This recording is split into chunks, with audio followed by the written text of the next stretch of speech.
Hello అండి, నేను doctor Durga, fertility specialist, Fertinine fertility centre, Tirupati branch. So ఈరోజు మనం పోస్ట్ పార్టమ్ డిప్రెషన్ అనే టాపిక్ గురించి మాట్లాడదాము. అసలు పోస్ట్ పార్టమ్ డిప్రెషన్ అంటే ఏంటి, అంటే డెలివరీ అయ్యాక డిప్రెషన్ వస్తుందా నిజంగానే అనేది చూద్దాం. సో చాలామంది ఉమెన్కి ఏంటంటే డెలివరీ అయ్యాక కొంచెం డిప్రెషన్లో డల్గా ఉంటుంటారనమాట. అండ్ కొంతమందికి అది సివియర్ ఫామ్స్లో కూడా ఉంటుంది. సో ఇది కామన్ ఏనా అనేది చూద్దాం. సో డెలివరీ అయ్యాక ఏంటంటే ఒక 10% పేషెంట్స్కి పోస్ట్ పార్టమ్ డిప్రెషన్ అనేది వచ్చే ఛాన్స్ ఉందన్నమాట.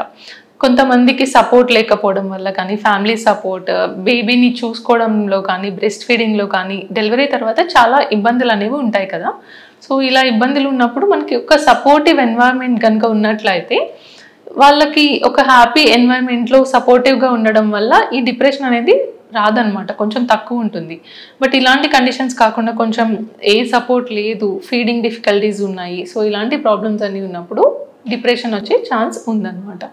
సో వాళ్ళకి లో మూడ్ ఉండడం కానీ, మూడ్ స్వింగ్స్, కాన్స్టెంట్గా ఫియర్ కానీ, యాంగ్జైటీ కానీ, లేకపోతే స్లీప్ సరిగా రాకపోవడం, సో ఇలాంటి సిమ్టమ్స్ అన్నీ చూస్తూ ఉంటాము. సో ఇది మైల్డ్గా ఉన్నప్పుడు ఏంటంటే జస్ట్ సపోర్టివ్ థెరపీ అంటే కౌన్సిలింగ్ వల్ల కానీ దాన్ని మనం ప్రివెంట్ చేయొచ్చు అనమాట, నెక్స్ట్ స్టేజెస్కి వెళ్ళకుండా. కొన్ని కేసెస్లో ఏంటంటే ఇఫ్ నీడెడ్ డాక్టర్ని కన్సల్ట్ చేస్తే ఈవెన్ యాంటీ డిప్రెసెంట్స్ అంటే చిన్న టాబ్లెట్స్ ఉంటాయి, ఇఫ్ నీడెడ్ అవి కూడా పెట్టాల్సిన నీడ్ ఉంటుంది. కొన్ని కేసెస్లో మాత్రం రీసెంట్గా కూడా ఒక ఇన్సిడెంట్ న్యూస్లో ఒక మదర్ బేబీని ఫ్రీజర్లో పెట్టేసి మర్చిపోయారు అని ఒక న్యూస్ వచ్చింది. సో ఇలాంటి ఇన్సిడెంట్స్ ఏంటంటే దిస్ ఈజ్ పోస్ట్ పార్టమ్ సైకోసిస్ అనమాట, అంటే severe form of postpartum depression.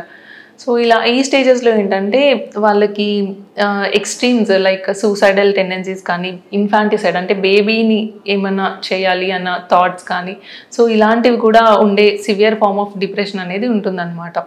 So వీళ్ళకి ఏంటంటే they should definitely seek help, డాక్టర్ని కన్సల్ట్ చేయాలి, they should get admitted and take proper treatment in hospital. And ఇలాంటి కేసెస్లో బేబీని మదర్ని సెపరేట్ చేయాల్సిన నీడ్ కూడా ఉంటుందన్నమాట. So if you have any of the symptoms, don't hesitate to consult your doctor and take help. Thank you.